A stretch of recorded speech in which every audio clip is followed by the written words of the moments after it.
బిడ్డలారా, మీ అందరికీ నా ప్రత్యేకమైన వందనాలు. మిమ్మల్ని అందరినీ ప్రభు దీవించును గాక. ప్రియులు, మీ అందరికీ, దైవజనులు, మీ అందరికీ కూడా నా ప్రత్యేకమైన వందనాలు. ప్రభు మనల్ని ఇంతవరకు కూడా సురక్షితంగా కాచి కాపాడి ఈ విధంగా కలిసి సహవాసంలో కొనసాగించబడుతూ ప్రభులో ఆధ్యాత్మికంగా ఎదగడానికి దేవుడు మనల్ని ఎంతగానో నడిపిస్తున్నారు. ఈ క్షణం వరకు మనం బ్రతికి సజీవంగా ఈ ఆన్లైన్ ఛానల్స్ లో కావచ్చు, లేదా సంఘాన్ని బలపరచడానికి ప్రభు ఎంతవరకు కృప ఇచ్చాడు. హల్లెలూయా. ఇక మీదటి కూడా ఆయన కృప వాత్సల్యం మెండుగా దయచేలాగున అనునిత్యము అందరూ చేస్తున్న ప్రార్థన విజ్ఞాపనల ద్వారా మరి ఈ విధంగా నడిపించబడుతున్నాము. ప్రియులు, బిడ్డలు అందరూ కూడా ఒకరి కొరకు ఒకరు శక్తివంతమైన ప్రార్థనా జీవితం కలిగి ఉండేలాగున దయచేసి బలహీన సమయాలలో మీరు స్థిరులుగా ఉండాలని ప్రభు పేట మనం చేస్తున్నాం. కనుక ప్రియులారా, మీ అందరికీ నా ప్రత్యేకమైన ప్రేమపూర్వకమైన వందనాలు, శుభాశీస్సులు. కనుక ప్రియులారా, మనము కేవలం దేవుని కృప చేత మాత్రమే బ్రతుకుతూ ఉన్నాం. Praise the lord. హల్లెలూయా. కనుక ఈ ప్రత్యేకమైన సమయంలో మొన్నటి దినాన్ని సాతాను కుయుక్తుల చేత మానవుడు ఎలా బలహీనపరచబడుతున్నాడో విన్నాము. నిన్నటి దినాన్ని నరకమును గురించి ప్రభు ఎలా పరిచయం చేశారో విన్నాము. పరిచయం చేస్తూ నరకములో ఉన్న ఫస్ట్ లెవెల్ అంటే జీవ పునరుత్థానంలోనికి కొంతమంది, తీర్పు పునరుత్థానంలోనికి కొంతమంది ఎలా ప్రవేశిస్తారు అనే విషయాన్ని మనం స్పష్టంగా తెలుసుకున్నాం. ఇంకా తర్వాత డిఫరెంట్ లెవెల్స్ ఉన్నాయి మనం నరకానికి సంబంధించినవి.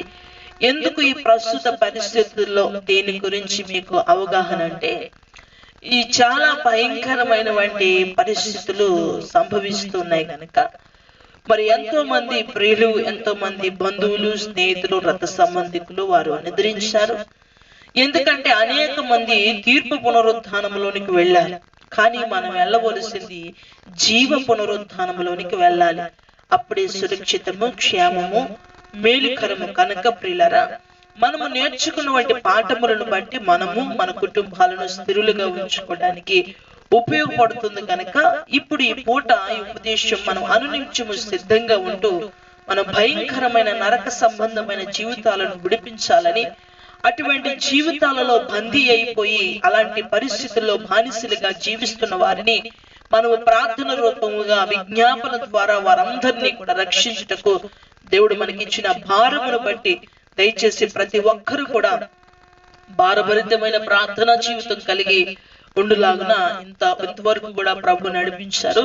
కనుక ఈ పూట ఉపదేశాన్ని విని మనం ముందుకు కొనసాగించబడతాం. దేవుడు మెండైన కృపా క్షేమములు మరొకసారి మీకు దయచేయాలని ప్రభుని ప్రార్థిస్తున్నాం.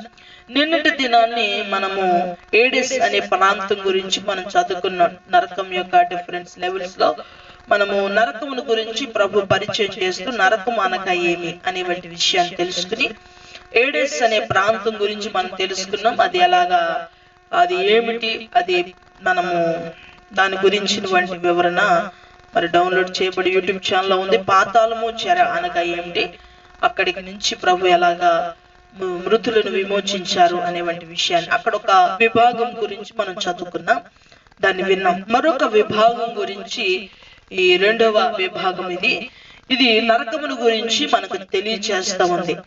ఈ విభాగంలో మనం గమనిస్తే కనుక ప్రియులారా, మనము తీర్పు పునరుత్థానంలోనికి వెళ్లకుండా రక్షించబడాలి, జీవ పునరుత్థానంలోనికి వెళ్ళాలి. అదొక భాగాన్ని మనం చూస్తే ఇక్కడ భాగం ఏమి వ్యక్తపరుస్తుంది అంటే, ఇదొక భయంకరమైన ప్రదేశాన్ని సూచిస్తా ఉంది. ఈ భయంకరమైన ప్రదేశాన్ని ప్రభు చూపిస్తూ మనల్ని ఎలాగ జాగ్రత్త పరుస్తూ ఉన్నారు అనే విషయాన్ని మనం తెలుసుకుంటూ, అపవాది మనల్ని శోధిస్తూ, మనల్ని బలహీనపరుస్తూ, మనల్ని ప్రదేశానికి తీసుకువెళ్ళడానికి ఎంతో కృషి చేస్తూ మనల్ని అనేక మందిని రోజు దానికి హక్కుదారులుగా మారుస్తుంది. కనుక మనం చూస్తే కనుక మత్తయి సువార్త 16వ అధ్యాయం 18వ వచనంలో ప్రభు స్పష్టంగా చెప్తూ ఆయన మాట్లాడుతున్నటువంటి మాటలు ఏమిటి అంటే, ఈ భయంకరమైనటువంటి మరణ సంబంధమైనటువంటి జీవితం కొరకు మాట్లాడుతూ అక్కడ ఒక సంబోధన జరిగింది. దానికోసం మనం చూద్దాం. 16వ అధ్యాయము 18వ వచనం. మరియు నీవు పేతురు ఈ బండ మీద నా సంఘమును కట్టుదును, పాతాళలోక ద్వారములు దాని ఎదుట నిలువలేవని నేను నీతో చెప్పుచున్నాను. కనుక ప్రియులారా, ఇక్కడ గమనిస్తే నిన్నటి దినాన జీవ పునరుద్ధానం కోసం మనం చెప్పుకున్నాం. మృతుల పునరుద్ధానం, తీర్పు పునరుద్ధానం. మనం గమనించవలసింది ఏంటంటే, మనము నడిపించబడుతున్న వంటి పునాది ఏదైతే ఉందో సాతానుకి చాలా ఈజీగా దొరికిపోతా ఉంటా. మనము చేపలు పట్టే వాళ్ళ దగ్గరికి వెళ్ళి మనం అడిగినప్పుడు పీతలకు వేసే వాళ్ళ వేరేగా ఉంటుంది, రొయ్యలని వేసే వాళ్ళ వేరేగా ఉంటుంది, ఇంకా రుచికరమైన పెద్ద పెద్ద బచ్చులకి, చిన్న చిన్న చేపలకి, అన్నిటికి ఒకే వాళ్ళని వారు ఉపయోగించారు. ఇక్కడ మనం చూస్తే కనుక ఆయన ఒక పునాది వేశారు, మనం అందులో ఉంటేనే సురక్షితం. ఇక్కడ అంటూ ఉన్నారు, బండ మీద కట్టబడిన వంటి పునాది, అపోస్తుల యొక్క బోధ యందు ఎవరైతే స్థిరులుగా ఉంటారో వాళ్ళ ముందు పాతాళ ద్వారములు నిలవలేవు అని చెప్తున్నాడు. కనుక ప్రియులారా, మనము జీవ పునరుద్ధానంలోనికి వెళ్ళాలి అంటే మనము ప్రయాణిస్తున్న వంటి ప్రయాణంలో మన బోధ లేదా మన కాపరి మనల్ని నడిపిస్తున్న వంటి ఆ యొక్క యాజకత్వము అది పరిశుద్ధాత్మ చేత నడిపించబడుతుందా, లేకపోతే అది గడ్డి చేత, కొయ్యకాల చేత కట్టబడిందా, లేదా బంగారం చేత కాల్చబడి అంతము వరకు నిలిచి ఉండే వంటి పరిచర్యగా ఉందా? ఈ భౌతికమైన ఆరంభాలతో ఆర్భాటాలతో జరుగుతున్న వంటి పరిచర్య కష్టమైన సుఖమైన ప్రభు సమీపంగా ఉన్న పరిచర్యలో ఉన్నామా అనేది కూడా మనం ఆలోచించుకోవాలి. అందుకంటున్నాడు పేతురుతో ప్రత్యేకంగా మాట్లాడుతూ. ఎందుకు పేతురుతో ప్రత్యేకంగా మాట్లాడుతున్నాడంటే, బండను లేదా మెటీరియల్స్ ను సిద్ధపరిచిన వాడు పేతురు. దాని మీద సంపూర్ణ స్థాయిలో దాన్ని పూర్తి స్థాయిలో దాన్ని సంపూర్ణం చేసింది పౌలు గారు. అందుకనే ఈ యొక్క రెండాటిలకి కూడా అందుకని అపోస్తులు వేసినటువంటి పునాది కాక మరొక పునాది ఎవరు కూడా వేయడానికి లేదు. ఒకవేళ చాలా డినామినేషన్లు ఉన్నాయి కదండి, చాలా పరిచర్యలు ఉన్నాయి కదండి, చాలా సహవాసాలు ఉన్నాయి కదండి, మానవుడు ఏర్పరిచిన సిద్ధాంతాల ప్రకారంగా మేము వెళుతున్నాం కదండి అని చాలా మందికి డౌట్ రావచ్చు. ఒకవేళ మానవుడి డినామినేషన్ ప్రకారంగా, వారి సిద్ధాంతాల ప్రకారంగా అక్కడ మౌనంగా ఉండడంటే మౌనంగా ఉండడం, చప్పట్లు కొట్టొద్దంటే చప్పట్లు కొట్టకపోవడం, తర్వాత వారు వాయించొద్దంటే ఒకరు మౌనంగా ఉంటారు, లేకపోతే ఒక్కొక్క డినామినేషన్ సిద్ధాంతాలు, ఆత్మ సంపూర్ణమైన నడిపింపు అనేది లేని సిద్ధాంతాల మినిస్ట్రీస్ అనేకమైన ఉన్నాయి. అక్కడ పాతాళపు ద్వారములు నిలవడానికి అవకాశం ఉంటుంది. పాతాళ ద్వారములు ప్రతి సంఘము ఎదుట సమీపంగా ఉంటాయి. కానీ ఇక్కడ వాక్యం సెలవిస్తుంది, ఎవరైతే అపోస్తుల యొక్క బోధ యందు స్థిరపడతారో వాళ్ళ ముందు పాతాళ ద్వారములు నిలవలేవు, అక్కడ అవి ఉండడానికి ఎట్టి పరిస్థితుల్లో వీలు కాదు అని వాక్యం చెప్తుంది. ఎందుకంటే నరకం మనం వెళ్ళిపోతామా అంటే ఎలా వెళ్ళిపోతాం అంటే, వ్యభిచారం చేస్తే వెళతామా, వేషధారిగా జీవిస్తే వెళతామా, మనం ఏం చేస్తే నరకానికి వెళ్ళిపోతాం అంటే, నరకం అనేది ప్రతి పుస్తకాల్లో, ప్రతి గ్రంథాల్లో, ప్రతి మానవుడు ఏర్పరిచినటువంటి ప్రతి పురాణాల్లో నరకం ఉంది అని చూస్తాం. కొన్ని మానవులు ఏర్పరిచినటువంటి పురాణాల్లో 1000 సంవత్సరాలు లేదా 100 సంవత్సరాల శిక్ష అనంతరము వారు మళ్ళా మోక్ష రాజ్యాల్లో పాల్పొందుతారని రాయబడి ఉంది. కానీ దేవుడు అంటున్నాడు, నిశ్చయముగా భూమి మీదే మీకు తీర్పు తీర్చబడి మీరు ప్రవేశించు జీవం పునరుత్థానములో పాలు పొందాలి. ఒకవేళ తీర్పు పునరుత్థానములో పాలు పొందితే కనుక మీకు భయంకరమైనటువంటి పరిస్థితి వస్తుంది అని చెప్తున్నాడు. అందుకని ప్రియులారా, ప్రతి ఒక్కరు తీర్పు పునరుత్థానము అనగా ఏమిటి అంటే, పాతాళ ద్వారం ద్వారములు నిలిచే వంటి పరిచర్య. ఒకవేళ పాతాళ ద్వారములు నిలిచి ఉన్నాయి అనుకో, ఎక్కడికి వెళతాం, ఎలా నడుస్తాం, ఎలా ప్రయాణిస్తాం అనేది కూడా మనం ఆలోచించాలి. చాలా మంది ఏంటంటే పాతాళ ద్వారములు అనగా డిఫరెంట్ లెవెల్స్, అంటే మనం ప్రయాణిస్తూ ఉన్నాము, అసలు జీవ పునరుద్ధానం చూస్తాము, తీర్పు పునరుద్ధానం చూస్తాము. ఒక మనిషి మరణించిన తర్వాత రెండాటల్లో ఏదో ఎంచబడి ప్రయాణిస్తాడు. తర్వాత వారి యొక్క పరిచర్య, వారు వెళుతున్న వారి నడిపింపుని బట్టి, వారు తీసుకున్న గైడ్ బట్టి, వారి యొక్క యాజకత్వాన్ని బట్టి తర్వాత ఏం వెళతారు. ఇక్కడ అంటున్నాడు, ఎవరైతే అపోస్తుల పునాది మీద స్థిరులుగా ఉంటారో వారి ఎదుట పాతాళ ద్వారములు నిలవలేవు అని వాక్యం చెప్తుంది. కాబట్టి పాతాళ ద్వారములు నిలిచి ఉండే పరిచర్యలో ఉన్నామా, నిలువెచ్చిన పరిచర్యలో ఉన్నామా, నామకార్థముగా, ఆచారముగా, అలవాటుగా విగ్రహములను ప్రోత్సహిస్తున్న పరిచర్యలో ఉన్నామా, లేకపోతే పరిశుద్ధాత్మ లేని పరిచర్యలో ఉన్నామా, మన యాజకత్వం ఎంత సమర్థవంతంగా పనిచేస్తుంది పరిశుద్ధాత్మ చేతనే మనం పూర్తి అవగాహనతో పరిచర్య చేయవలసినటువంటి వారమై ఉన్నాం. అటువంటి పరిచర్యకు నడిపించవలసిన వాటి వారమేను. అందుకని అపోస్తులైన పౌలు గారు ఇక్కడ అపోస్తుల కార్యాలు 2వ అధ్యాయం 27 నుంచి మనం చూస్తే కనుక, అపోస్తుల కార్యాలు 2వ అధ్యాయము 27, 2వ అధ్యాయం 27 వచనం చదువుదామండి ఒకసారి.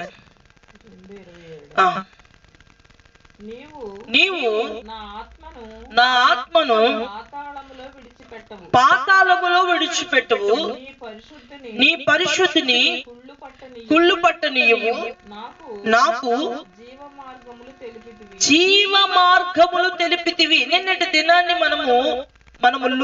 మనము చదువుకున్నాం కదండి. ఏంటి వచనం? లూకాసు సువార్త ఎంత? లూకాసు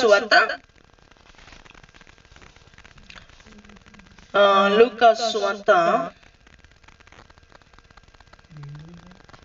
జీవ పునరుద్ధానం కోసం నిన్నటి దినాన్ని మనం చదువుకున్నాం. యోహాను సువార్త 5వ అధ్యాయము 28, 29 వచనంలో మనం చూస్తే కనుక జీవ పునరుద్ధానం అని రాయబడి ఉంది. ఇక్కడ యేసు తన యొక్క శరీరధారిగా మరణించిన తర్వాత తాను కుళ్ళు పట్టుకున్నట్టుగా చెప్పబడినటువంటి ప్రవచనముల ఆధారంగా ప్రభు ఏం చేయబడ్డారంటే ఆయన జీవ పునరుద్ధానములోనికి ప్రవేశించారు. ఇప్పుడు చాలా మంది ఏం చేస్తున్నారంటే డినామినేషన్ సిద్ధాంతాల ద్వారా, డినామినేషన్స్ ద్వారా, ఒక పదము ద్వారా, ఒక పేరు ద్వారా ఏం చేయబడుతుంటే మేము ఈ మినిస్ట్రీలో ఉంటే, లేదా మేము ఈ పరిచర్యలో ఉంటే మేము నిత్య జీవానికి అర్హులమే, రిజిస్ట్రేషన్ అయిపోయింది, కన్ఫర్మ్ అయిపోయింది, ఇంకా అక్కడ మాకు పూర్తి అష్యూరెన్స్, అంటే మాకు పూర్తిగా ఆమోదం వచ్చేసింది అని ఫీల్ అయిపోతున్నారు. ఇక్కడ ఆమోదం అనేది మన డినామినేషన్స్ యొక్క సిద్ధాంతాల ద్వారా కానీ, మన ఆచరిస్తున్న అలవాట్ల ద్వారా కానీ, దేని ద్వారా మనకి కన్ఫర్మేషన్ అనేది లేదు. ఇక్కడ మనము అనుసరించవలసింది నీవు క్రీస్తుని పోలి నడవాలి. వాక్యం చెప్తుంది మనం క్రీస్తుని పోలి ఎప్పుడైతే నడుస్తామో అప్పుడే మనము క్రీస్తుతో పాటు జీవ పునరుద్ధానములో పాల్గొందుతాం. ప్రవచనముల ఆధారంగా అపోస్తులైన పౌలు గారు ఇక్కడ అపోస్తుల కార్యాలు చెప్తుంది ఏంటంటే మన ప్రభువుని యేసు జీవ పునరుద్ధానంలోనికి వెళ్ళారు అని. మనం కూడా ఆయన వెంబడిస్తున్న మనము కూడా జీవ పునరుద్ధానంలోనికే వెళ్ళాలి. హల్లెలూయా. చూడండి, లూకాసు సువార్త 23వ అధ్యాయము, మరి మీరు ఎంత చదివారమ్మా? 27 వచనం ఒకటి చదివారా? 27 చదువు ఒకటి చదివారా? 31 కూడా చదవండి. 31 వచనం. క్రీస్తు పాతాళములో విడువబడలేదనియు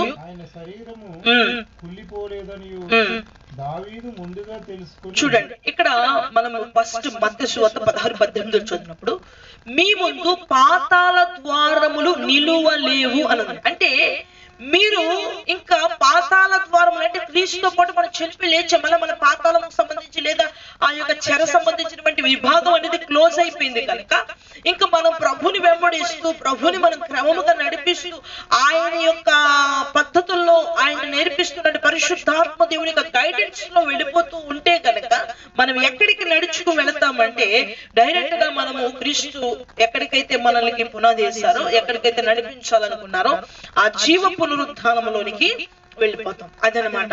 అయితే మనం చూస్తే గనక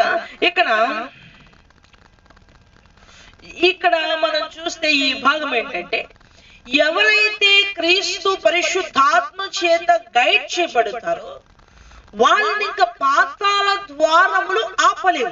మీరు గమనించండి, ఇది రెండో స్టెప్ ఏంటంటే తీర్పు పునరుద్ధానము, జీవ పునరుద్ధానము. మనం అందరూ జీవ పునరుద్ధానం లిస్ట్ లో ఉండాలి.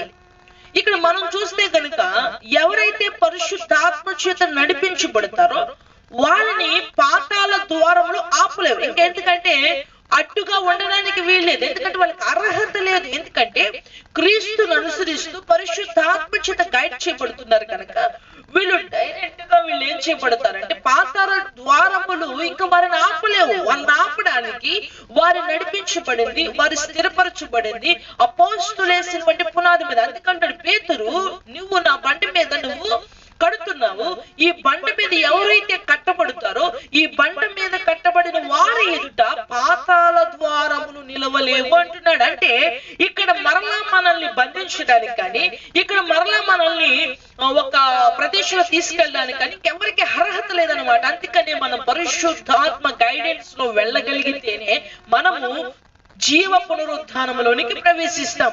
ఈ విభాగాన్ని మనం చూస్తే కనుక ఇది ఏంటంటే ఎవరైతే అపోస్తుల యొక్క పునాది మీద కట్టబడతారో వారు ఎదుట పాతాళ ద్వారములు నిలువలేవు. ఇది ఒక డిఫరెంట్ లెవెల్ మనం చూస్తా ఉన్నాం.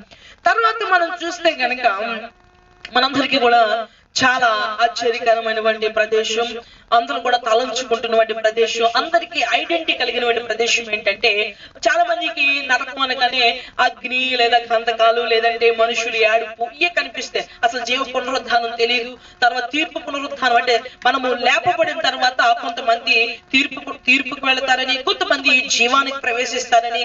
ఎవరైతే జీవానికి తీర్పు ప్రవేశించడానికి ఖచ్చితంగా మనలో ఏముందంటే అపోస్తుల యొక్క బోధ యందు నడిస్తేనే కానీ దీంట్లోకి ప్రవేశించరని ఈ భాగం ఎవరికి అంటే అంతగా ఆలోచించినటువంటి పరిస్థితి రోజు నేటి సమాజంలో సంఘాల్లో ఉంది కనుక దీన్ని మీరు శ్రద్ధగా వినండి, రాసుకోండి, వీటిని మీరు అనుసరించండి. తర్వాత మనం చూస్తే కనుక మూడవ విభాగంలోకి వచ్చేటప్పటికి ఇక్కడ మన అందరికీ ఐడెంటిటీ కలిగింది ఏంటంటే చాలా భయంకరమైన అగ్ని ఉంటుందని మేము విన్నామండి. చాలా భయంకరమైన అగ్ని చేత కాల్చబడతారు అని మేము విన్నామండి. కనుక మరి ఈ విధమైన పరిస్థితుల్లో మా యొక్క ఎలాగ మేము అనేసి మీరు ఆలోచించవచ్చు. కనుక ఈ పరిస్థితుల్లో మనం చూస్తే కనుక బైబిల్ వాక్యం సెలవిస్తుంది ఏంటి, మీకు పెన్ తెచ్చుకోండి లేకపోతే. కాబట్టి మనం ఆలోచించవలసింది ఏంటంటే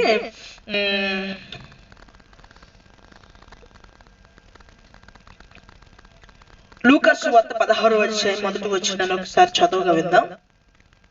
లూకాసు వార్త 16వ అధ్యాయం మొదటి వచనం.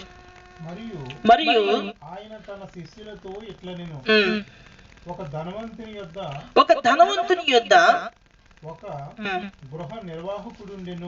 గృహ నిర్వాహకుడుండెను, వాడతని ఆస్తిని పాడు చేయుచున్నాడని అతని యొద్ద వాని మీద నేరము మోపబడగా అతడు వాని పిలిపించి, నిన్ను గూర్చి నేను వినుచున్న ఈ మాట ఏమిటి?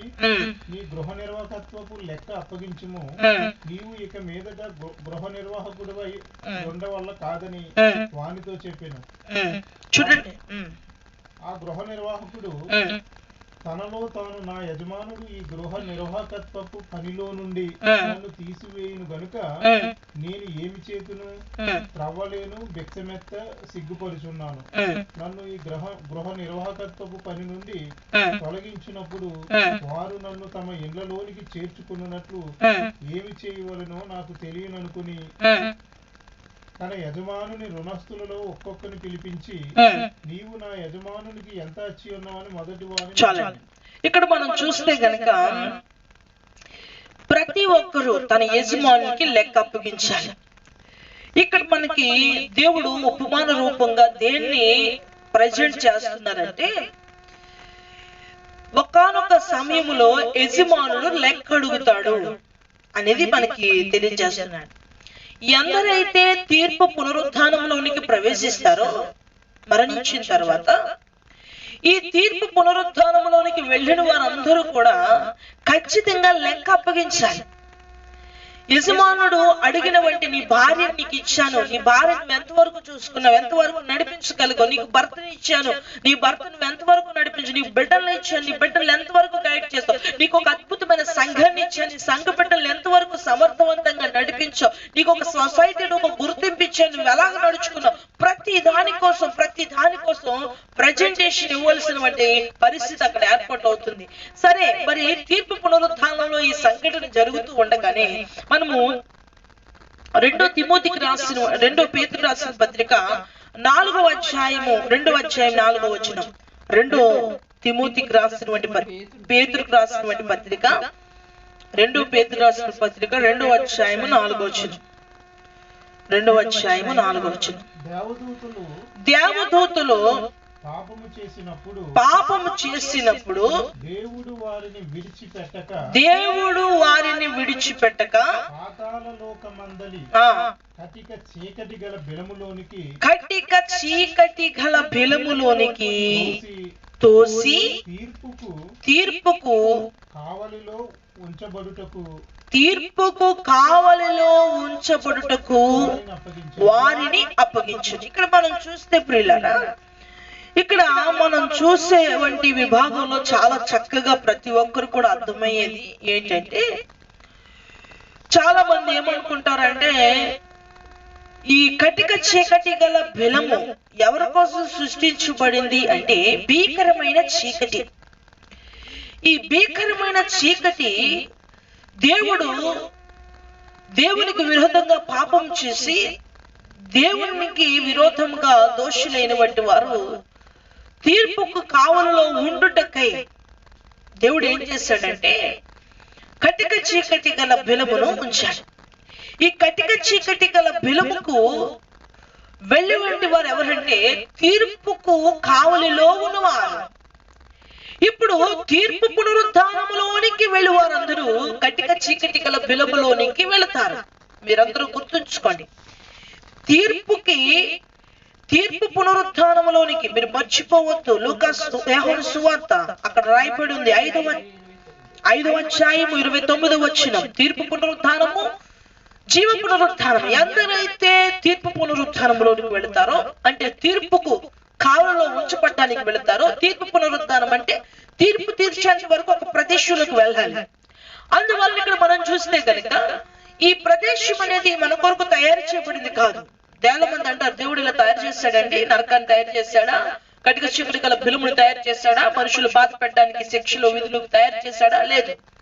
ఇవన్నీ అపవాదైన సాతాను యొక్క తన సామ్రాజ్యం కోసం దేవుడు సిద్ధపరిచాడు.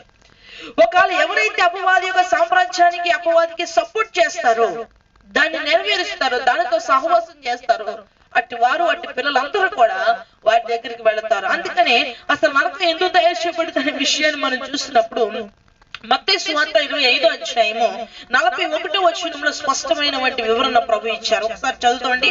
మత్తయి సువార్త 25వ అధ్యాయము 41వ వచనం. మత్తయి సువార్త 25వ అధ్యాయము 41వ వచనం. అక్కడ మనకి ఒక స్పష్టమైన మాట మనం చూస్తా ఉన్నాం. చదువుతామండి.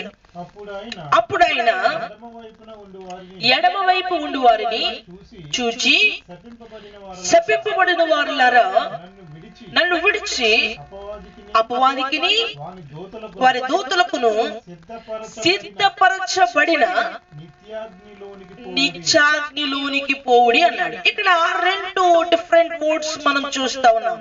ఇక్కడ ఏమని ఉందంటే సాతానుకును తమ దూతలకును కటిక చీకటి గల బిలమును సిద్ధపరిచాను అన్నాడు.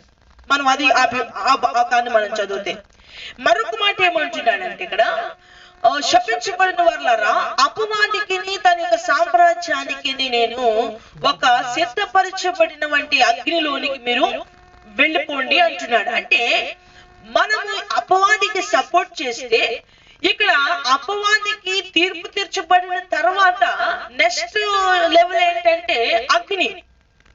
ఫస్ట్ లెవెల్ ఏంటంటే తీర్పుకు కావలలోనికి ప్రవేశించడం.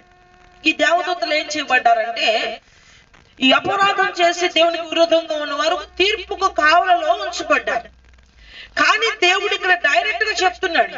ఇక్కడ డైరెక్ట్ చేసి ఏమంటున్నాడంటే ఒకవేళ శపించబడిన వారులారా, నాకు విరోధంగా మీరు సాతానికి సాతానిక తంత్రములో పడుతున్న వారులారా, మీరందరూ కూడా అపవాదికి సాతానికి సిద్ధపరచబడిన అగ్నిలోనికి మీరు వెళ్ళిపోండి అంటే ఇక్కడ డైరెక్ట్ గా చెప్తున్నాడు.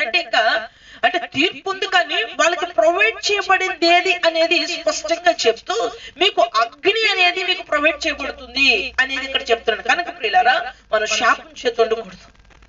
అందుకనే శాపాన్ని ఎరగొట్టాడు ఆయన, పాపాన్ని ఎరగొట్టాడు, దోషముల నుంచి విడిపించాడు. అందుకన్నాడు కరుణా కటాక్షములు మనకి కిరీటంగా దయచేశాడు. మన సంకటములన్నింటినీ ఆయన కుదిర్చాడు, సమాధిలో నుంచి మన ప్రాణములను విమోచించాడు. కనుక దయచేసి ఏ కుటుంబము శాపము చేత ఉండడానికి వీల్లేదు, ఏ కుటుంబం అపరాధాల చేత ఉండడానికి వీల్లేదు, ఏ కుటుంబం దోషముల చేత ఉండడానికి వీల్లేదు. అలాగ ఉండిని ఎడల ఎందులోనికి వెళతారట? అగ్నిలోనికి వెళతారు. చూద్దామండి, ఆ విభాగాన్ని చూద్దాం. కానీ ఇక్కడ మనం గమనించవలసింది ఏంటంటే భీకరమైన చీకటి. ఇక్కడ మన విభాగాన్ని చూస్తున్నప్పుడు ఏంటంటే భయంకరమైన వంటి ఘోరమైన భీకరమైన భీతి కలిగే చీకటి. భీతి అనే చీకటి, భయంకరమైన చీకటి. ఈ చీకటిలోనికి తీర్పుకు ఎవరైతే తీర్పు పునరుత్థానంలోనికి ఎవరైతే వెళతారో, అలాగే ఎక్కడైతే కటిక చీకటి కల బిలములోనికి తీర్పుకు కావులలో ఉన్న దేవదూతలు ఉన్నారో వీరిని అలాగనే తీర్పు పునరుత్థానంలోనికి వెళ్ళకుండగా, జీవ పునరుత్థానంలోకి వెళ్ళకుండా ఎవరైతే తీర్పు పునరుత్థానంలోనికి వెళ్తారో వీళ్ళందరూ ఏం చేయబడతారంటే చీకటి గల భీతిలోనికి వెళ్ళిపోతారు. అంటే భయంకరమైన చీకటిలోనికి వెళ్ళిపోతారు. అందుకే యూదా రాసిన పత్రికలో కూడా మనం చదువుదామండి, 1వ అధ్యాయం 3వ వచనం. యూదా పత్రిక 1వ అధ్యాయం 3వ వచనం. ప్రియులారా, మనకందరికి కలుగుడు రక్షణను గూర్చి మీకు రాయవలెనని విశేష ఆసక్తి గలవాడినై ప్రయత్నపడుచుండగా పరిశుద్ధులకి ఒక్కసారి అప్పగించబడిన బోధ నిమిత్తము మీరు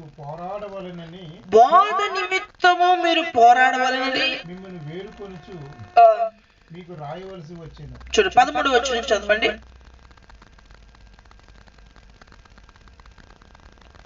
తమ అవమానమును నురుగు వెళ్ళగ్రక్కువారై సముద్రము యొక్క ప్రచండమైన అలలుగాను మార్గము తప్పి తిరుగు చుక్కలుగాను ఉన్నారు.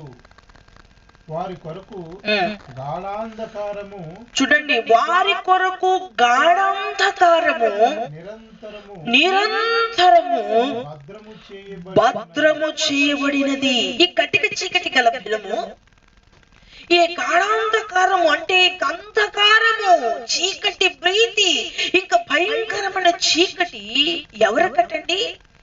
ఎవరికి అనేది ఇక్కడ చెప్తున్నాడో ఒక్కసారి మళ్ళా రిపీట్ చదువుదాం. ఎవరు ఇక్కడికి వెళ్తారు? మనం చూడాలి. Different levels. నరకమనగా డైరెక్ట్ గా వెళ్ళి అగ్నిలో పడిపోరు. చాలా డిఫరెంట్ లెవెల్స్ ఉన్నాయి. దాన్ని మనం జయించాలి, అధిగమించాలి, తెలుసుకోవాలి. చదవండి. తమ అవమానమును నురుగు వెళ్ళగ్రక్కువారై, తమ అవమానమును, నేను అలాగైపోయినా నేను కృంగిపోతూ, అవమానమును వెళ్ళగట్టుతున్న వంటి వారు సముద్రం యొక్క ప్రచండమైన అలలుగాను.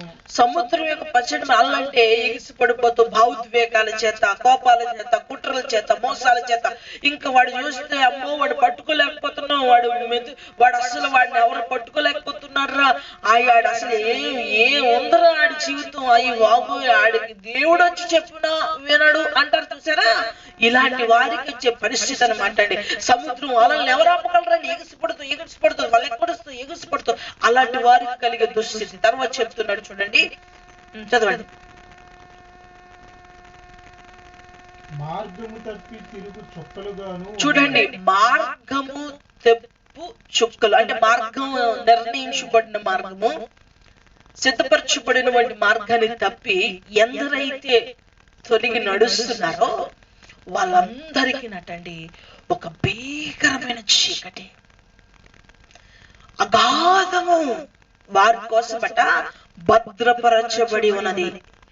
ఇదేంటంటే చాలా మంది అంటారు కటిక చీకటి గల బిలము దేవదూతలకి తీర్పుకు కావలలో ఉంచడానికి కదా ఉంది అంటారు. అవును, తీర్పుకి కావలలో ఉన్న దేవదూతల కొరకు కటిక చీకటి గల బిలముంది. ఎవరైతే తీర్పు పునరుత్థానంలో లేపబడతారో వాళ్ళందరూ తీర్పు కోసమే వేచి ఉన్నారు కనుక వీళ్ళందరూ ఎక్కడికి వెళతారంటే కటిక చీకటి గల బిలము. అందుకని ఇక్కడ కూడా వాక్యం చెప్తుంది, ఎవరైతే త్రోవ తెప్పారో, ఎవరైతే అహంకారంతో ఉన్నారో, ఎవరైతే దారి తప్పిన చుక్కల వలె వారు దిచ్చూచిని మరిచిపోయి ప్రయాణిస్తున్నారో వీళ్ళందరూ ఎక్కడికి వెళతారంటే చీకటి అగాధములోనికి వెళతారు అంటున్నాడు. తీర్పు దినము వరకు వీరు కావలలో భద్రపరచబడతారు అని చెప్తూ ఉన్నాడు. కనుక ఈ వాక్యాలను మరొక కొన్ని వాక్యాలతో మనం చూద్దాం. చూడండి, మత్తయి సువార్త 25వ అధ్యాయం 30వ వచనం. మత్తయి సువార్త 25వ అధ్యాయం 30వ వచనం. 25:30 చదువు. మరియు పనికి మాలిన దాసుని వెలుపటి చీకటిలోనికి త్రోసివేయుడి. చూడండి, పనికి మాలిన ఎవరండి? ఆ దాసుడిని చీకటి గల వెలుపడలున్న చీకటి. చూడండి, ఇక్కడ ఒక భయంకరమైన చీకటి ఉంది. ఎక్కడుంది? ఒకవైపు తీర్పు పునరుద్ధానం ఉంది, ఒకవైపు జీవ పునరుద్ధానం ఉంది. ఇక్కడ ఎవరైతే పాపం చేశారో వాళ్ళు ఎక్కడికి భయపడుతున్నారంటే వెలుపటి ఉన్న చీకటిలోనికి వెళుతున్నారు. తీర్పు సంబంధించిన చీకటిలో వారు భద్రపరచబడుతున్నారు. అంధకార చీకటి ఎంత భయంకరం అండి, ఎంత భయంకరమైన పరిస్థితి అండి.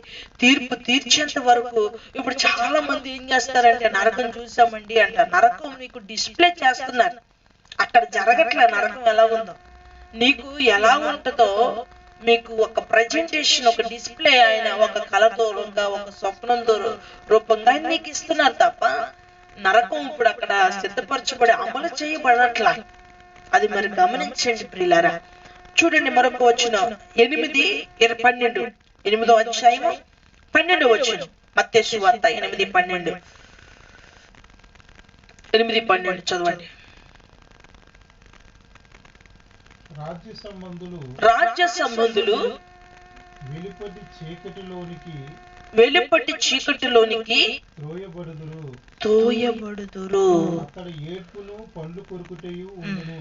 ఇక్కడ ఆ చీకటి తర్వాత అంటే తీర్పు తీర్చిన తర్వాత ఉంటుంది. అయ్యో తీర్పు కావాలో ఉన్నాం కదండి, తీర్పు తీర్చిన తర్వాత మాకు న్యాయం జరుగుతుందని అనుకున్నారు కనుక తీర్పు తీర్చిన తర్వాత నీ శిక్షను అక్కడ అమలు చేస్తారు తప్ప ఒకసారి జైలుకి వెళ్ళిన తర్వాత మొక్క చూపించి వచ్చేస్తానంటే కుదరదు. ఖచ్చితంగా అక్కడ శిక్ష నువ్వు అనుభవించవలసిందే. అలాగే ఇక్కడ చెప్తూ ఉన్నాడు, అపరాధం చేసిన అందరినీ వెలుపటి చీకటిలో పడేస్తున్నారు. చీకటి భయంకరమైన చీకటి. ఇక్కడ చూడండి 22వ అధ్యాయం 13వ వచనం. 22:13 22వ అధ్యాయం 13వ వచనం చదవండి. అంతటి రాజు వీని కాళ్ళు చేతులు కట్టి వెలుపటి చీకటిలోనికి త్రోసివేయుడి. చూడండి, ఇక్కడ వెలుపటి చీకటి. ఇది ఎవరికి చీకటి? డిఫరెంట్ లెవెల్ ఎవరికి? ఈ ప్రదేశం ఎవరికి అంటే ఎవరైతే తీర్పు పునరుద్ధానంలోనికి లేపబడతారో, చనిపోయిన తర్వాత అందరూ డైరెక్ట్ గా దర్శనానికి వెళ్ళిపోరు. కొంతమంది జీవ పునరుద్ధానానికి చనిపోయిన తర్వాత వారి ఆత్మ తీసుకుని పోతుంది. కొంతమంది చనిపోయిన తర్వాత తీర్పు పునరుద్ధానంలోనికి వెళ్తారు. ఇక్కడ జీవ పునరుద్ధానానికి వెళ్ళిపోయిన తర్వాత ఏం జరుగుతుంది అనేది తర్వాత చూద్దాం, ఎందుకంటే ఇది నరకం కోసం కాబట్టి. ఇప్పుడు మనం చూడవలసిందంతా తీర్పు పునరుద్ధానం కోసమే మన సబ్జెక్టు కాబట్టి ఇక్కడ తీర్పు పునరుద్ధానంలోనికి తర్వాత విభాగం ఏంటంటే చీకటి. ఈ చీకటిలో ఉంచబడిన తర్వాత తీర్పు సెక్షన్ అనేది తయారు చేయబడుతుంది. అక్కడ ఏంటి అంటే అగ్నియు ఒండ్లు కొరుకుటియు అని ఉంది. ఇప్పుడు మనం చూసింది ఏంటంటే ఇక్కడ తీర్పు పునరుద్ధానం తర్వాత ఇక్కడ చీకటి గల ప్రదేశం వీధిలోనికి వారు ఏం చేయబడతారు? వెళతారు. ఇదొక విభాగం. తర్వాత మనం చూస్తే కనుక అగ్ని వలన భీతి. ఇక్కడ ఏంటండి ఇది ఎన్నోది? 1 2 3 4 ఇది అగ్ని వలన భీతి. ఇది 4వ విభాగాన్ని మనం చూస్తా ఉన్నాం. ఈ దీన్ని ఏమంటున్నారంటే దేవుడు మనం ఎంత చూసాం కదా, దీనికోసం ఆయన మాట్లాడుతూ ఎవరైతే తీర్పుకు కావులలో ఉన్నారో వారికి తర్వాత జరిగేది ఏంటంటే అగ్నియు పళ్ళు కొరుకుటియు, అంటే ఇంకా తాళలేనంత అగ్ని వలన కలుగు భీతి, అంటే ఇంకా మండుచున్న అగ్ని ఇంకా తప్ప మరి ఏది అక్కడ లేదు. మండుచున్న అగ్నియే తప్ప మరి ఏది అక్కడ లేదు అనేవంటి దృశ్యాన్ని మనం చూస్తా ఉన్నాం. ఎందుకంటే మనం తెలుసుకోవాలి మన ప్రయాణం ఎలా ఉంటుందో, భూమి మీద ఎక్కడి నుంచి ఎక్కడికి వెళ్ళాలో ఎలా ఉంటుంది ఎన్ని చూస్తున్నాం, కానీ అసలు ఒక మానవుడు నరకానికి ఎలా ప్రయాణిస్తాడు, జీవ పునరుత్థానానికి ఎలా ప్రయాణిస్తాడు, తీర్పు పునరుత్థానానికి ఎలా ప్రయాణిస్తాడు అనే విషయాన్ని కూడా మనం తెలుసుకోవాలి. అందుకని ఇక్కడ మాట్లాడుతూ ఇందాక మనం చదువుకున్న మత్తయి సువార్త 25వ అధ్యాయము 41లో తీర్పు కావల్లో ఉంచబడిన తర్వాత వారు ఏం చేయబడతారంటే శపించబడిన వారికి కేటాయించబడినటువంటి అగ్నిలోనికి వీరిని తీసుకుని వెళ్ళండి అన్నాడు. ఎందులోకండి? ప్రత్యేకించి అగ్నిలోనికి వెళ్ళే వారు కొంతమంది ఉంటారు. ఈ అగ్నిలోనికి వెళ్ళడం అనేది చాలా భయంకరం. చాలా మంది అంటారు ప్రభు ఒక 10 లక్షల సంవత్సరాలు కొంచెం శిక్ష వేసేసిన తర్వాత, లేదా ఒక 1000 సంవత్సరాలు శిక్ష వేసిన తర్వాత మాకు మళ్ళా ఏమన్నా బాగుంటుందండి, మాకు మళ్ళా మోక్షం వేయడానికి ఏదన్నా అవకాశాలు ఉన్నాయండి, నరకంలో ఎలాంటి పరిస్థితులు ఉంటాయండి అంటే, ఒకసారి శిక్ష అమలు చేయబడిన తర్వాత మరలా ఆ శిక్షకు అంతం ఏంటన్నది బైబిల్లో లేదు. ఆ శిక్షకు మరలా అంతము బైబిల్లో లేదు. దేవుని దగ్గర ఏమైనా ఉందేమో నాకు తెలియదు, కానీ బైబిల్ చెప్తున్న వాస్తవ సత్యం ఏంటంటే ఒకసారి శిక్ష విధించబడిన తర్వాత, అందుకనే యేసు ప్రభు వారు శరీరధారిగా ఉన్నప్పుడు అసలు నరకం అంటే ఏంటి అనే దాన్ని ఆయన ప్రజెంట్ చేస్తూ అంటున్నాడు, ఆత్మనే కాక శరీరమును ఆత్మను చంపువారికి భయపడండి, కానీ శరీరమును చంపువారికి భయపడొద్దు. ఆత్మయు శరీరమును నరకములో పడవేసే వంటి పరిస్థితులు రాకుండా మీరు జాగ్రత్తగా ఉండండి అని చెప్తాడు. అంటే ఏంటి? అక్కడ ఆత్మయు శరీరము కూడా అగ్నిలో కాల్చబడుతుంది అనేది మనం చూస్తా ఉన్నాం. అంటే ఇప్పుడు శరీరాన్ని విడిచిపెట్టి దేహం వెళ్ళిపోయింది కదండి అనొచ్చు, కానీ ఆ సమయం వచ్చినప్పుడు అటండి ఏం జరుగుతుంది అని మనం ఆలోచిస్తే ఏం జరుగుతుంది అంటే చూడండి, మత్తయి సువార్త ప్రకటన గ్రంథం 20వ అధ్యాయం 13వ వచనంలో రాయబడి ఉంది, ఒకవేళ అగ్ని వలన భయంకరమైన తీర్పు వస్తే వారి దేహము ఎక్కడున్నప్పటికీ ఆ శిక్షా విధిని అమలు పరచుకోవడానికి ఖచ్చితంగా వారికి దేహం వస్తుంది. చాలా మంది ఏమనుకుంటారంటే నా దేహం భూమి మీద కాలిపోయింది కదండి, నా దేహం భూమి మీద కుళ్ళిపోయింది కదండి, మరి నాకు అక్కడ దేహం ఏంటి అంటే లేదు, ఆ దేహము ఎలా జరుగుతుంది అనేవంటి కార్యక్రమాన్ని కూడా ప్రభు మనకి స్పష్టంగా డిస్ప్లే చేశారు. చూడండి, ప్రకటన గ్రంథం 20వ అధ్యాయము 13వ వచనం. ప్రకటన గ్రంథము 20వ అధ్యాయం 13వ వచనం చదవండి. సముద్రము తనలో ఉన్న మృతులను అప్పగించెను. చూడండి, ఒక సముద్రంలో ఎవరైనా చచ్చిపోతే సముద్రం అట త్రమలో ఉన్న మృతుల యొక్క శరీరాన్ని దేవునికి అప్పగించాలి. తర్వాత మరణమును పాతాళ లోకమును వాటి వశమునున్న మృతులను అప్పగించెను. వారిలో ప్రతివాడు తన క్రియల చొప్పున తీర్పు పొందెను. ఇలాగా ఈ అగాధములో కటిక చీకటి గల భీతిలోనికి ఆత్మలు వెళ్ళిపోతున్న తర్వాత తీర్పు జరిగేటప్పుడు కట ఈ ఎక్కడున్నప్పటికీ కూడా వారు భూమి, ఆకాశం, సముద్రం అన్ని ఏ ప్రదేశం ఉన్నప్పటికీ కూడా నా చెయ్యి ఎక్కడో ఈ బటన్ వేలు అమెరికాలో తెగిపోయిందంటే అక్కడి నుంచి వచ్చి ఏం చేస్తుంది, అక్కడికి వెళ్ళిపోవాలంతే. నువ్వు ఎక్కడ ఏ పాట్ ఎక్కడికి వెళ్ళిపోయినప్పటికీ కూడా ప్రతి పాట్ ఎక్కడికి వెళ్ళిపోతాట, శిక్షా విధికి పాలవడం కోసం అక్కడ దేహముగా మార్చబడుతుందనే కార్యక్రమాన్ని చెప్తూ ఉన్నాడు. ఈ దేహంగా మార్చబడడానికి ఎందుకంటే దేహము అగ్నిలో కాల్చబడుతుంది. చాలా భయంకరమైన పరిస్థితి అండి ప్రియులారా. కనుక ఇక్కడ గమనిస్తే ఈ భూమి మీద ఒక వ్యభిచారము ఒక దొంగతనము చేస్తేనే జీవిత ఖైదీ, లేకపోతే చేసిన పరిణామాన్ని బట్టి ఉరి శిక్ష, లేకపోతే కొన్ని సంవత్సరాలు శిక్ష వేస్తున్నారు. ఒక 10-20 నిమిషాల గవర్నమెంట్ రూల్స్ అధిగమించి ఒక రోజులో, ఒక దినములో, ఒక గంటలో, ఒక గడిలో చేసిన తప్పిదమునికే నీకు శిక్ష వేస్తుంటే నీ జీవిత కాలం చేస్తున్న తప్పులకి మరి అనుభవించాలి కదండి. అందుకనే ప్రభు ఒక విభాగాన్ని సృష్టించాడు. 2 ఆటలు మనకి డిస్ప్లే చేశాడు. 2 ఆటలు మనకి డిస్ప్లే చేశాడు. ఒకవేళ అందరికి నరకం కళ్ళకు వచ్చేసింది అనుకోండి, ఉదయం లేస్తే పాస్టర్లకి ఎక్కడ ఖాళీ ఉండదు. ఎందుకని? అందరూ మారు మనసు పొంది బాప్తిసాలు తీసుకుంటారు. ఇది చాలా సింపుల్ ప్రాసెస్ కదండి. ఇదంతా ఎందుకంటే దేవుడు ఇదంతా మరి జరిగించేయవచ్చు కదా అనొచ్చు. ప్రియులారా, చూసి నమ్ముడి కంటే చూడక నమ్మిన వారు ధన్యులు. అందరికీ దేవుడి యొక్క దర్శనం చూసే అర్హత లేదు, ఏ భేదము లేదు. అందరూ పాపం చేసే దేవునికి దురస్తులుగా అయిపోయారు. ఇక్కడ మనం చూస్తే కనుక దేవుడు ప్రతిదీ బైబిల్లో మన కొరకు దాచి వివరంగా మనకి ఇచ్చాడు. మరి 100 రూపాయల నోట్లు, 500 నోట్లు, 1000 నోట్లు మారమని నీకు తెలిసిన తర్వాత ఉంచుకుంటావా? పట్టుకెళ్ళి బ్యాగ్ లో పడేవు. అక్కడికి వెళ్ళిపోయిన తర్వాత నీకు కావాల్సిన డబ్బు తెచ్చుకోవు. ఇక్కడ నీకు తెలిసిపోతుంది కాబట్టి నీకు కావాలంటే నువ్వు వెళ్ళి మార్పి చేసుకోవలసిందే. చెల్లుబాటు అయ్యే రోజు, చెల్లుబాటు అయ్యే మనిషిగా నువ్వు మారవలసిందే. అది వాస్తవ సత్యం. దాన్ని విడిచి నువ్వు దేవుడిని ప్రశ్నించి నేను తెలివితేటలు గలవాడిని, నేను మూర్ఖుడిని, నేను అలాంటి వాడిని, ఇలాంటి వాడిని అంటే నువ్వేం చేయబడతావు తెలుసా? భయంకరమైన అగ్నిలోనికి పడవేయబడతావు. అగ్నిలో పడవేయబడిన తర్వాత దేహం రాదా అంటే ఇక్కడ అంటున్నాడు, నువ్వు ఎక్కడున్నప్పటికీ కూడా నీ దేహం ఏం చేయబడుతుంది? శరీరం ఎక్కడున్నప్పటికీ కూడా అప్పగించబడాలి. అదొక రూలు, అదొక దేవుడు పెట్టిన బట్టి రూల్ అండి. కనుక మనం చూస్తున్నాం ఇక్కడ అగ్ని వలనైన భీతి. ఈ అగ్ని వలన భీతి కొరకు చాలా మంది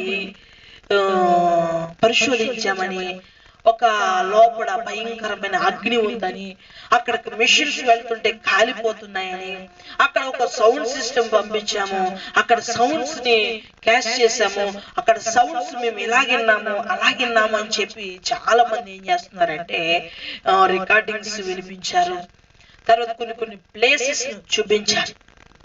కానీ ఇవన్నీ వాస్తవాల కాదండి. ఎందుకంటే దేవుడు డిస్ప్లే చేశాడు.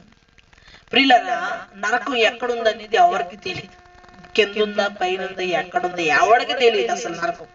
అసలు నరకం ఏంటనేది మనకు బైబిల్ వాక్యం చెప్తున్న సత్యాన్ని మనం అనుసరించాలి.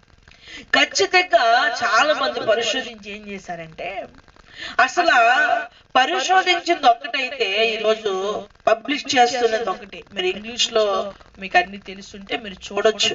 కొన్ని ప్రదేశాల్లో ఒక్కొక్క ప్రదేశాన్ని చూపిస్తూ మేము నరకాన్ని ఇక్కడ పరిశోధన చేసాం, ఇక్కడ అగ్ని గంధకాలు, అక్కడ అగ్ని నిత్యం మండుతూనే ఉంది, రకరకాలుగా చెప్తూ ఉన్నారు. కానీ దేవుడు చెప్పినటువంటి వాస్తవం ఏంటంటే ప్రియులారా, చాలా మంది ఏం చేస్తున్నారంటే నరకమును గురించి టటరస్ అనేటువంటి ప్రదేశాన్ని చూపిస్తా ఉన్నారు. ఈ టటరస్ అనే ప్రదేశము మనం ఫోన్స్ లో కొడితే గనక ఒక ప్రదేశంలో భయంకరంగా పరిశోధన చేస్తున్న సమయంలో ఒక ఎన్ని ఎకరాలు ఒక పెద్ద గొయ్య లోపలికి దిగిపోయింది. ఆ దిగిపోయి అందులోంచి ఇంక నిత్యము గ్యాస్ రిలీజ్ అవుతుంది. అది అనుకున్నారు కొన్ని రోజుల తర్వాత ఆగిపోతుందేమో అని అనుకున్నారు. కానీ ఇప్పటికి క్షణం వరకు కూడా అది ఆగట్లేదు. కానీ అది నిత్యం అందులోంచి గ్యాస్ ద్వారా నిత్యం అగ్నిస్తున్న వంటి ఒక ప్రదేశంగా ఉంది. అనేక మంది టూరిస్టులు కూడా వెళ్ళి ఆ ప్రదేశాన్ని చూస్తా ఉన్నారు. దాని పేరు టటరస్. మీరు నెట్ లో కొడితే ఆ ప్రదేశం కనిపిస్తుంది. దాన్ని ఏం చేస్తారంటే చాలా మంది అదిగో అది నరకంగా గుర్తించాము, ఇదిగో నరకం ఇలా ఉంటుంది, నరకం ఇలా మండుతుంది. నిజమే, నరకం ఒక భూమి మీద ఒక ప్రదేశంలో దేవుడు చూపించాడు. ఆ భూమి మీద నిత్యము మండుతుంటే నరకంలో నీకు కొన్ని రోజులు మండి ఆగిపోతుందా? ఎంత పిచ్చి మూర్ఖత్వం చూడండి. దేవుడు సృష్టిని అలా ఆపాడండి. దేవుడు సృష్టికి హద్దులేసాడండి. ఈ భూమికి ఇంత అగ్ని పర్వతాలు ఉన్నాయి. ఎంత భయంకర విషయం అండి. ఈ భూమి కింద గ్యాస్ ఉండడం ఏంటి, ఆ గ్యాస్ ద్వారా మనిషి సమపాలలో తీసుకోవడం ఏంటి, ఆ గ్యాస్ ఒక్కసారి బరస్ట్ అయితే పరిస్థితి ఏంటి. మనం సముద్రాన్ని చూస్తున్నాం. ఆ సముద్రం కింద పెద్ద పెద్ద అగ్ని పర్వతాలు ఉన్నాయి. అగ్ని పర్వతాలకు ఎవరు అగ్గులేశారు? మానవుడు చాలా పిచ్చిగా దేవుడు అనే వ్యక్తి లేడు అంటాడు. దేవుడు అనే వ్యక్తి లేకపోతే ఈ సృష్టి ప్రతి సృష్టిగా మారిపోతుంది. అసలు సృష్టి క్రమాన్ని సమాంతరంగా నడిపిస్తుంది ప్రభు. ఈ సృష్టికి ప్రతి సృష్టి చేసినప్పటికీ మానవుని కాపాడుతుంది ప్రభు. ఈ రోజు సృష్టికి వ్యతిరేకమైన దాన్ని తయారు చేసి ఈ రోజు యావత్ ప్రపంచాన్ని అతలాకుతలం చేశాడు. కానీ అయినప్పటికీ దేవుడు ఒక వ్యక్తిని కాపాడుతున్నాడంటే దేవుడే, ఒక వ్యక్తిని బ్రతికిస్తున్నాడంటే దేవుడే, ఒక వ్యక్తిని సురక్షితంగా పాలిస్తున్నాడంటే దేవుడే. కాబట్టి ప్రతి ఒక్కరు దేవుడి మీద ఆధారపడితే సంపూర్ణమైన కృప వస్తుంది. చాలా మంది లేదండి నరకం కోసం మేము ఒక రికార్డింగ్ విన్నామండి, అక్కడ మేము చూసామండి అనేసి మీరు అనొచ్చు. ఎందుకంటే ఇటీవల కాలంలో అంటే చాలా దినాల కిందట పరిశోధించే రికార్డింగ్స్ చేశామని చెప్పేసి నరకం గురించి కొన్ని సౌండ్స్ యూట్యూబ్ ఛానల్స్ లో కావచ్చు, కొన్ని ఛానల్స్ లో ప్రజలకు అందుబాటులో తీసుకొచ్చారు. లేదు ప్రియులారా, అది ఒక సినిమాలో తీసింది తప్ప, ఒక సినిమా కోసం రికార్డ్ చేసింది తప్ప నరకం కోసం సౌండ్స్ కాదు. ఎందుకంటే ఎన్నో పొరలుగా ఉన్నాయి. అసలు మనం క్లోజ్ చేయబడిన తర్వాత ఇంట్లోంచి బయటికి సౌండ్ రావడమే చాలా కష్టం. భూమి పొరల్లో నుంచి బయటికి సౌండ్ వచ్చే పరిస్థితి, రికార్డ్ చేసే పరిస్థితి అనేది లేదు. ఎందుకంటే ఈ అగాధము కటిక చీకటి గల బిలము చాలా లోపలికి భూమిలో ఉంది. ఈ కటిక చీకటి గల బిలం ఎక్కడ ఉంది అనేది ప్రస్తుతానికి మనము బైబిల్ ఆధారంగా చూస్తే ఎక్కడో చాలా కింద భాగంలో ఉన్నట్టుగా మనం చూస్తున్నాం. ఈ పరిశోధకులు ఎంత లోతుకు వెళ్ళారు, ఎంత పరిమితి స్థలానికి వెళ్ళారు అనేది ఎక్కడ కూడా ఆధారాలు లేవు. ఎన్ని కిలోమీటర్ లోపలికి వెళితే ఈ శబ్దాలను మేము కనుగొన్నామనే ఆధారము లేదు. ఎంత కిలోమీటర్లు వెళ్తే 13 కిలోమీటర్లు లేదంటే కొన్ని కిలోమీటర్లకు ఒక వేడి ఎందుకు తగులుతుందంటే, ఒకవేళ వేడి తగులుతుందంటే కింద అగ్ని గంధకాలు ఉన్నాయి కాబట్టి వేడి తగిలింది. అవునండి, మన భూమి కింద అగ్ని గంధకాలు ఉన్నాయి, గ్యాస్ రిలీజ్ అవుతుంది, ఎన్నో రకాల దేవుడు ప్రొవైడ్ చేశాడు, వాటికి పరిమితులు పెట్టాడు. అట్లా ఒకసారి బరస్ట్ అవుతుంది న్యాయ ప్రదేశాల్లో మనం చూసాం కదా. కనుక 2012లో 2020లో కూడా ఎన్నో ప్రమాదకరమైన పరిస్థితులు జరిగినాయి. అగ్ని పర్వతం ద్వారా ఒక ప్రదేశం చాలా భయంకరంగా కాలిపోయింది, ఎన్నో కుటుంబాలు నష్టమని మనం వింటూ ఉన్నాం కదా. కాబట్టి చాలా మంది ఏం చేస్తారంటే అసత్యాలు కాదు కనుక ప్రియులారా, దేవుడు చెప్తున్న వాస్తవం నమ్మాలి. ఇవన్నీ కూడా దేవుడు సిద్ధపరిచాడు. ఇలాంటి ప్రదేశం అగ్ని గంధకాలు భూమి మీద చూస్తా ఉన్నాం. యూట్యూబ్ లో కొట్టొచ్చు, ఫేస్బుక్ లో కొట్టొచ్చు. మీకు అగ్ని గంధకాలు ఎలా ఉంటాయంటే అది కాలుతూనే ఉంటుంది. ఒకవేళ ప్రదేశంలో ఏదైనా ఒక ప్రదేశంలో అగ్ని గంధకం యొక్క రసాయనం వస్తే కనుక కొన్ని వేల సంవత్సరాల వరకు ఆ నేల మీద ఒక చిన్న గడ్డి కూడా మొలవదు. అంత భయంకరంగా ఆ యొక్క మట్టి భస్మైపోతుంది అనమాట. అంత భయంకరంగా ఉంటుంది. అంత భయంకరమైన వేడిని భూమి మీద అగ్ని పర్వతాల్లో చూస్తుంటే అక్కడ దేవుడు అనీతిమంతులకి తీర్పు కొరకు కావలలో ఉంచబడిన వంటి భక్తిహీనులలో ఆ నరకంలో పడితే ఆ అగ్ని మరింతగా ఉంటుందో మీరు ఆలోచించండి. కనుక పిల్లలు ఎందుకు ముందు చెప్తున్నాడు? జాగ్రత్త. మానవుడిని దేవుడు ఇశ్రాయేలుని కానాను నడిపించాలనేది దేవుని యొక్క ప్రణాళిక, ఇష్టం. అది భౌతికంగా నడిపించాలనుకున్నాడు. కానాన్ అనేది ఒక ప్లేస్, ఇశ్రాయేల్ అనేది మనము. ఇశ్రాయేల్ని భౌతికంగా కానాన్ నడిపించాలనుకున్నాడు. ఇప్పుడైతే ఇశ్రాయేల్ కానానికి పరమ కానానికి మనం లింక్ పెట్టుకున్నాం. అంటే ఈ భౌతికమైన కానానికి పరమ కానానికి భౌతికంగా ఇశ్రాయేల్ ప్రయాణం చేశారు, వాళ్ళు వెళ్ళలేకపోయారు. కానీ ఇప్పుడు ఆధ్యాత్మికంగా మనము దేవుని కొరకు ప్రయాణం చేస్తున్నాం, మనం ఓడిపోకూడదు. ఎందుకంటే దేవుడు వెనకను ముందును పగలు మేఘస్తంభంగా రాత్రి అగ్నిస్తంభంగా నడిపించినప్పటికీ కూడా ప్రజలు తన స్వనీతి చేత ఏం చేయబడ్డారంటే ఒక్కరు కూడా కానాను వెళ్ళకపోయారు. అందుకని ఇప్పుడు మనం ఏం చేస్తామంటే మన స్వనీతి ద్వారా కాదు కానీ దేవుని నీతి ద్వారా మనము ఇప్పుడు మహిమలోనికి ప్రవేశించాలని ఆయనే నడిపిస్తున్నాడు. అందుకని ఎందరైతే ఆయన అంగీకరిస్తారో అందరూ ఆయన పిల్లలు అవుతారు. ఎందరైతే ఆత్మను అందుకుంటారో వాళ్ళందరూ నిత్య జీవానికి వెళ్తారు. ఆత్మ లేని వాడు నా వాడు కాదు, వాడికి నాకు సంబంధం లేదని ఆయన చెప్పేశాడు బైబిల్లో. కాబట్టి అందుకని పరిశుద్ధాత్మ గైడెన్స్ ఉంటేనే మనము జీవ పునరుత్థానంలోనికి వెళతాము. ఇప్పుడు తీర్పు పునరుత్థానంలోనికి వెళ్ళిన తర్వాత ఈ భయంకరమైన అగ్ని అనేటువంటి ఒక ప్రదేశం అనేది ఒకటి ఉన్నట్టుగా మనం చూస్తున్నాం. కనుక ప్రియులారా, ఈ అగ్ని అనేవంటి ప్రదేశాన్ని మనం చూస్తే కనుక ఈ రికార్డింగ్ కావచ్చు, లేదా కొన్ని ఊహాజానాలన్నీ కూడా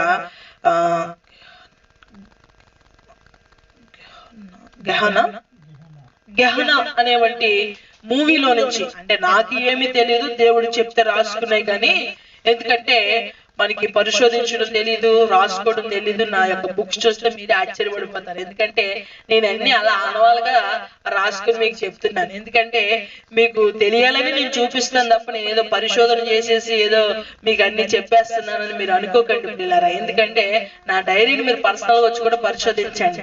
ఏదంటే అక్షరాల ఆనవాలు పెట్టుకుంటాను. ఎందుకంటే నాకు ఒత్తులు రావు, ఏదో అక్షరాల ఆనవాలుగా ప్రభు చెప్పి రాసుకుని మీకు చెప్తున్నాను.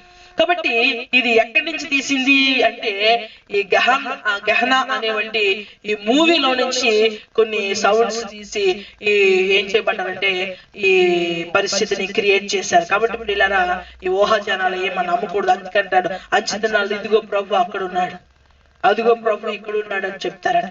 మనం వాటిని నమ్మకూడదు. కానీ భయంకరమైనటువంటి అగ్ని వలన భీతి ఒక ప్లేస్ ఉంది, భయంకరమైన అగ్ని.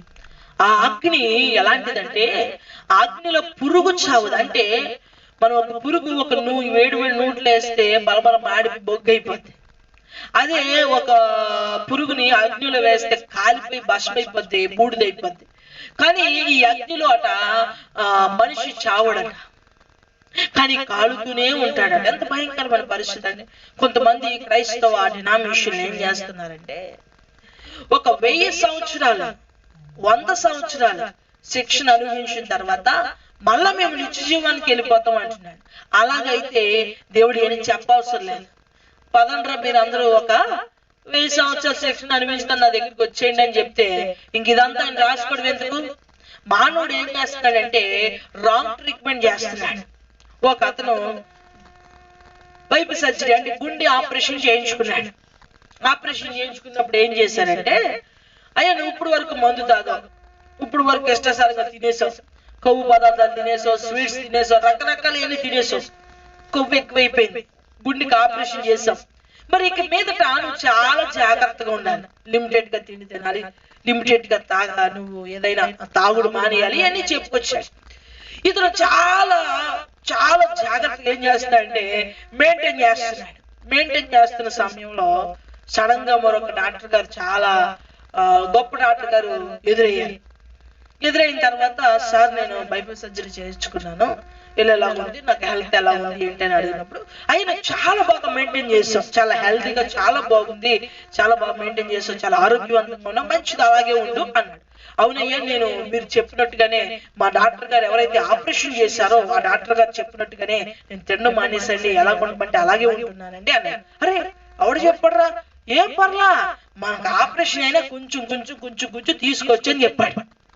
అంతే, ఇంటికి వచ్చే కొంచెం స్టార్ట్ చేశాడు. కొంచెం తాగడగా, కొంచెం తాగుతాడా, కొంచెం కాస్త చాలా ఎక్కువైపోయింది, కొంచెం తినేది కాస్త చాలా ఎక్కువైపోయింది. అందుకని అన్నాడు, మనిషి కొంతకంత లేదు, ఇచ్చేది ఏదైనా పర్మనెంటే. అందుకన్నాడు, నువ్వు పర్మనెంట్ గా జీవ పునరుద్ధానంలో ఉంటావో, నువ్వు ఫిక్స్డ్ గా తీర్పు పునరుద్ధానంలో ఉంటావు, భూమి మీద నువ్వు సెటిల్ చేసుకుంటున్నాడు ఆయన. అందుకని ప్రతి మనిషికి ఏం చేయాలంటే ఫిక్స్డ్, నువ్వు తీర్పు పునరుద్ధానమా జీవ పునరుద్ధానమా రెండాటిల్లో నువ్వు ఏది ఎంచుకుంటావో, ఏది ఆలోచిస్తావో నీ ఇష్టం. నేనేం చేస్తానంటే నేను గైడ్ చేస్తున్నాను, నేను సంపూర్ణం చేస్తున్నాను, నేను బలపరుస్తున్నాను అంటున్నాడు ప్రభు. కనుక దీనికోసం 2-3 మాటలు మనం తెలుసుకుందాం. చూడండి, మార్కు సువార్త 9వ అధ్యాయం 43-44. మార్కు సువార్త 9వ అధ్యాయం 43-44 చదువుతామండి. నీ చెయ్యి నిన్ను అభ్యంతరపరచని ఎడల దానిని నరికివేయుము, నీవు 2 చేతులు కలిగి నరకములోని ఆరని అగ్నిలోనికి పోవుట కంటే అంగహీనుడవై జీవములో ప్రవేశించుట మేలు. దేవుని స్తోత్రం. ఇక్కడ ఆయన అంటున్నాడు, ఇప్పుడు ఆరని అగ్ని, పోనీ అగ్ని అల్లా, ఇక్కడ ఆరని అగ్ని, ఇంకా నిత్యము మండుచున్న అగ్ని వలన భీతి, ఇంకా ఆరని అగ్ని అనే ఒక లెవెల్ ఇక్కడ చెప్తూ ఉన్నారు. ఇక్కడ అందుకంటున్నాడు, నీ రెండు చేతులకు ఒక అవయవము లేని వాడిగా ఉంటే మేలే, కానీ ఒకవేళ నువ్వు జీవమునకు ప్రవేశిస్తే నీకు మేలు, జీవ పునరుత్థానంలోనికి ప్రవేశిస్తే మేలు, కానీ నువ్వు తప్పులు చేసి నువ్వు ఇలాంటి ఆరని అగ్నిలోనికి ప్రవేశించుట నీకు మేలుకరం కాదు అని వాక్యం చెప్తున్నాడు. ఆరిపోద్దండి, కొన్ని రోజులు ఆగిపోద్దని ఇక్కడ ఉందా? కొంతకాలము నీకు శిక్ష విధించబడు, అగ్నిలోనికి పడవేయబడుకున్నట్టుగా అని ఉందా ఇక్కడ ఏమన్నా వాక్యం? చాలా మంది ఏం చేస్తారు, కొంతకాలమే 1000 సంవత్సరాలే. చాలా మంది కొన్ని డినామినేషన్లు దీన్ని ఆధారం చేసుకుని వాళ్ళు ఇష్టం వచ్చినట్టు జీవించేసి ఏముంది 1000 సంవత్సరాలు, 1000 సంవత్సరాలు ఏంటయ్యా, అసలు 1000 సంవత్సరాలు నువ్వు తట్టుకోగలవు? పోనీ నీ ఊహాజానంలో ఉన్న వాస్తవాన్ని నువ్వు ఆలోచించు. చిన్న చేతి అయితేనే అల్లలాడిపోతావు, చిన్న కాలు కాడితేనే కంగిళ్ళు ఎత్తిపోతావు, చిన్న నోరు పడితేనే కళ్ళు తిరిగిపోతావు, ఒక 5 నిమిషాలు ఏదైనా నీకు గాలి ఆడకపోతేనే ఇబ్బంది అయిపోతుంది. 1000 సంవత్సరాల తర్వాత నీకు జీవం ఉందని చెప్పేసి ఇక్కడ తాగేసి తిరిగేసి ఎస్టో వచ్చినట్టు చేసేస్తున్నారు చాలా మంది. లేదు లేదు, ఇక్కడ నిత్యము కాలుచున్న అగ్ని వలనైన భీతి, ఇది ఒక లెవెల్ చెప్తున్నాడు. మరొక 2 మాటలు మనం చదువుకుని మనం మరొక దాంట్లోకి వెళ్దాం. చూడండి, ఇక్కడ మత్తయి ఇక్కడ 33 చదివారా? ఓకే, 9:48 చదవండి. 9:48. నరకమున వారి పురుగు చావదు, అగ్ని ఆరదు. చూడండి, ఇక్కడ చెప్తున్నాడు, వాని పురుగు చావదు. ఎంత భయంకరమైన పరిస్థితి అండి. అంటే పురుగు అంటే మనకి మాంసం పుడుతూనే ఉంటుంది, దాన్ని మరలా అక్కడ అంటే ఇప్పుడు మనం చూస్తూ ఉంటే కనుక మన శరీరం అంతా కుళ్ళుతూ ఉంటుంది, కాలుతా ఉంటుంది, శరీరాన్ని పురుగులు తింటా ఉంటాయి, ఒక పక్కన కాలుతా ఉంటాయి. ఎంత దౌర్భాగ్యమో చూడండి. అబ్బా, ఎంత ఘోరమైన పరిస్థితి చూడండి. దీన్ని మనకి తెలియచేస్తున్నాడు. దీని నుంచి తప్పించుకోవడం ఎలా అంటే అంటాడు ప్రభు, నీ దేహమునంతటిని నీ ఆత్మను నరకములో పడవేయబడుకున్నట్టుగా ఆత్మను దేహమును కాపాడు దేవునికి భయపడు అంటున్నాడు ఆయన. కాబట్టి ప్రియులారా, ఈ భయంకరమైన ఆరని అగ్నిలో నుంచి తప్పించబడాలి. వివాహం కోసం, ఉద్యోగం కోసం, వ్యాపారం కోసం, డబ్బు కోసం, సుఖం కోసం, వీటిల కోసం దేవుడు కాదు, నిత్య జీవముకు తీసుకుపోవడానికి దేవుడు. అవసరాలకు దేవుడు కాదు, మనల్ని జీవిత కాలము నడిపించడానికి దేవుడు. ఏమంటే పెళ్లి చేసుకున్న భర్తని, భార్యని పిల్లల కోసం పెళ్లి చేసుకున్నాం అంటారు కొంతమంది. నిన్ను పెళ్లి చేసుకునేందుకు తెలుసా? మా ఇంట్లో పని చేయడానికి. నిన్ను పెళ్లి చేసుకునేందుకు తెలుసా? పిల్లలు కనడానికి. నిన్ను పెళ్లి చేసుకునేందుకు తెలుసా? నన్ను పోషిస్తామని నిన్ను పెళ్లి చేసుకున్నా. ఇలాగ మగవాళ్ళు కొంతమంది, ఆడవాళ్ళు కొంతమంది మాట్లాడుతూ ఉంటారు.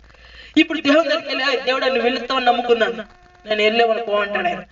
దేవుడు నువ్వు మంచి ఉద్యోగం ఇస్తానని ఉద్యోగం ఏమని పో అంటాడు. ముందంటాడు, నా నీతి నా రాజ్యాన్ని ఎదుకు. ప్రభు ప్రభు అని పిలిస్తే నువ్వెవడో నాకు తెలియదు అంట.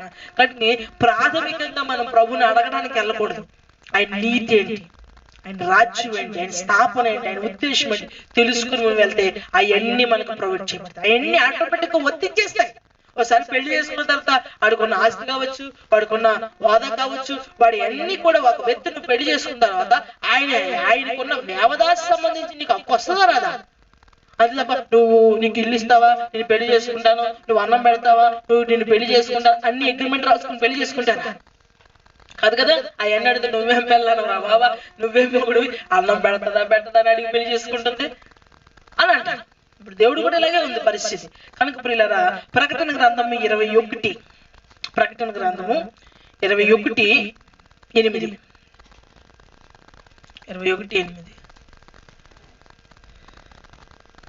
21వ అధ్యాయం 8వ వచనం. పిరికి వారును అవిశ్వాసులను, చూడండి మర్చిపోకండి, దీన్ని అండర్లైన్ చేసుకోండి. ఎందుకంటే ఎవరు ఆరని అగ్నిలోకి వెళ్తారు మనకు తెలియాలి కదా. ఎందుకంటే ఇది డిఫరెంట్ లెవెల్ మనం చూసాం. ఒకవేళ ఆరని అగ్నిలోకి ఎవరు వెళ్తారు ఇక్కడ మనకు తెలియాలి. ఈ ఆరని ఆజ్ఞలోకి ఎవరెవరు వెళ్తారని రాయబడి ఉందంటే పిరికివారును పిరికివారు, అవిశ్వాసులను అవిశ్వాసులు, అసహ్యులను అసహ్యులు, నరహంతకులను నరహంతకులు, వ్యభిచారులు వ్యభిచారులు, మాంత్రికులను మాంత్రికులు, విగ్రహారాధికులు విగ్రహారాధికులు, అబద్ధికులందరూ అబద్ధికులందరూ అగ్ని గంధకములతో మండు గుండములో పాలు పొందుదురు. ఇది రెండవ మరణము. ఎంతమంది అండి? ఎంతమంది? ఇంచుమించుగా వీళ్ళందరూ కూడా అగ్ని గంధకాలు. అగ్ని పర్వతమే చాలా భయంగా ఉంది. అగ్ని పర్వతం ఎంత భయంకరం! ఏదన్నా చిన్న నొప్పి నొక్కేస్తే 5 నిమిషాలు కాలిపోతుంది, ఒక్క సెకండ్. ఇది అగ్ని గంధకాలు అంటే ఎంత భయంకరమైనటువంటి ప్రదేశమో చూడండి. ఎంత భయంకరమైన ప్రదేశము. అందుకనే దాన్ని శాంపుల్గా ఒకసారి మనం చూపించాడు. ఏంటి అంటే పాపం చేసినటువంటి సొదొమ గొమొర్రా ప్రదేశం, వ్యభిచారంతో నిండిన సొదొమ గొమొర్రా ప్రదేశాన్ని దేవుడు అగ్ని గంధకాల చేత కాల్చేశాడు. ఇప్పుడికి ఆ ప్లేస్ ఏమైపోయింది తెలుసా? బూడిద, ఒక రకమైనటువంటి పౌడర్ లాగా అయిపోయింది ఆ ప్రదేశం. ఆ ప్రదేశం అంతా మొత్తం క్లోజ్. ఆ ప్రదేశం అంతా ఒక సాలిడ్, ఒక భయంకరమైనటువంటి ఏదో ఒక పదార్థం అక్కడ కాలి ఇలా ఒకలాంటి వాటిని కనుగొన్నారు. కానీ అక్కడ మట్టిని కానీ ఏది రాయిని రప్పను కానీ కనుక్కోలేవు. ఎందుకంటే ఆయన అగ్ని గంధకాల చేత కాల్చేసాడు, లైపర్చేసాడు అక్కడ. ఎందుకంటే అది కనీసం అది చూసైనా ప్రజలు మారు మనసు పొందుతారు. లేదే, మారు మనసు ఏం లేదు, దేవునికి భయపడటం ఏమీ లేదే, ఏమీ లేదు. కానీ దేవుడు అంటున్నాడు, విగ్రహారాధనకు ప్రోత్సహిస్తున్నానేమో, మాంత్రిక సంబంధించిన వాళ్ళకి ప్రోత్సహిస్తున్నావేమో, అబద్ధికుడిగా ఉన్నావేమో, మోసగాడిగా ఉన్నావేమో, వ్యభిచారిగా ఉన్నావేమో, యాసదారుడిగా ఉన్నావేమో, పిరికితనంతో ఉన్నావేమో, నీకేంటో అనిపిస్తుంది తెలుసా? తీర్పుకు కావుల్లోకి వెళ్ళిపోతావు. నువ్వేం చేయబడతావు తెలుసా? అగ్ని గంధకాలకు వెళ్ళిపోతావు. కాబట్టి భయమును విడిచిపెట్టాలి, ప్రీతిని విడిచిపెట్టాలి, అసహ్యాన్ని విడిచిపెట్టాలి. అసహ్యం గలవారు కూడా, అయ్యి బాబు నాకు ఇది అసహ్యం అండి, ఇది తిండి అసహ్యం అండి, బాబు అది అసహ్యం అండి, బాబు ఇది నాకు ఇష్టం ఉండదు, ఇలాంటివి కూడా సెట్ అవ్వండి. అక్కడ అసహ్యాలు కూడా ఉండకూడదు, ప్రేమతో ఉండాలి. ప్రతిదాన్ని మనకున్న దాన్ని ప్రేమతో తినాలి. అసహ్యాలు, గిల్టీగా ఫీల్ అయిపోవడం, రోతగా అదో రకం ముఖం పెట్టేసుకుని కొంతమంది చాలా ఒక రకంగా ఫీల్ అయిపోతారు. అలా చూస్తుంటే చాలా యాగ్రిక్ పట్టే ఒక రకమైన ఫీలింగ్ అర్థం చేస్తూ ఉంటారు. మన బిడ్డలకి, దేవుని బిడ్డలకు అది తగదని వాక్యం చెప్తుంది. కనుక ప్రియుల చాలా జాగ్రత్తగా, ఇది క్రైస్తవ ప్రయాణం అంటే ముళ్ళ మీద బాట, కింద గుచ్చుకుంటా ఉంటే రక్తం కారుతూ ఉంటది, అయినప్పటికీ మనం నడవాలి. అదే క్రైస్తవ యూరుడు యొక్క ప్రయాణం. ఇక్కడ మనం ప్రయాణించే ప్రయాణాన్ని బట్టి మనకు ఒక రాజ్య మార్గం వేయబడుతుంది. అది జీవ పునరుద్ధానము. హల్లెలూయా, హల్లెలూయా. కనుక ప్రియులారా, అక్కడ ఏంటంటే అక్కడ అగ్ని వలనైనా భీతి. ఇది ఎన్నోది? నాలుగోది మనం చూస్తూ ఉన్నాం. అగ్ని వలనైనా భీతి. కనుక ప్రియులారా, ఈ అగ్ని వలనైన భీతిలో నుంచి మానవుడు ఏం చేయబడాలంటే తప్పించబడాలి. తప్పించబడితేనే మానవ జీవితంలో ఒక పరిపూర్ణమైన కృపలోనికి వెళ్తాడు. మానవుడు ఒక పరిపూర్ణమైన దీవెనలోనికి నడిపించబడతారు. కాబట్టి మనం ఇంకా 1, 2, 3 లెవెల్స్ ఉన్నాయి ఇంకా. కాబట్టి ఇప్పుడు సమయం సరిపోదు. కాబట్టి ఇంకా ఈ 3 లెవెల్స్ కూడా ఇంకా మనం తెలుసుకోవాల్సిన ఈ 3 లెవెల్స్ కూడా రేపు 8:30కి లైవ్ ఆరాధనలో తెలుసుకుందాం.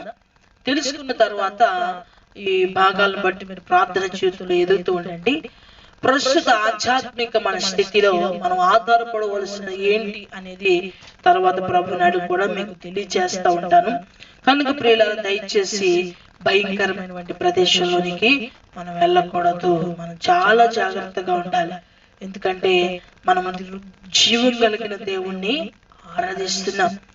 మనం జీవం కలిగిన దేవుణ్ణి ఆరాధిస్తున్నాం. మారాలి, మన మనస్సు మారాలి. మారినంటూ అనేక మంది మోసం చేస్తున్నారు. మోసం చేస్తే ఏం జరుగుద్ది? చివరికి ఎవరు మోసం వాళ్ళనే నాశనానికి తీసుకుని వెళ్ళిపోతుంది. కాబట్టి మనస్సాక్షి నిర్మలమైన మనస్సాక్షి కావాలి, పాపజ్ఞాపికమైన మనస్సాక్షి నుంచి విడిపించబడాలి. అప్పుడే మనము జీవ పునరుద్ధానంలోనికి వెళతాము. పరమా జీవము నాకు నీవా, తిరిగి లేచెను నీతోనుండా, నిరంతరం నన్ను నడిపించెను, మరలా వచ్చి యేసు కొనిపోవును. యేసు చాలును, హల్లెలూయా హల్లెలూయా, యేసు చాలును, హల్లెలూయా హల్లెలూయా, యేసు చాలును.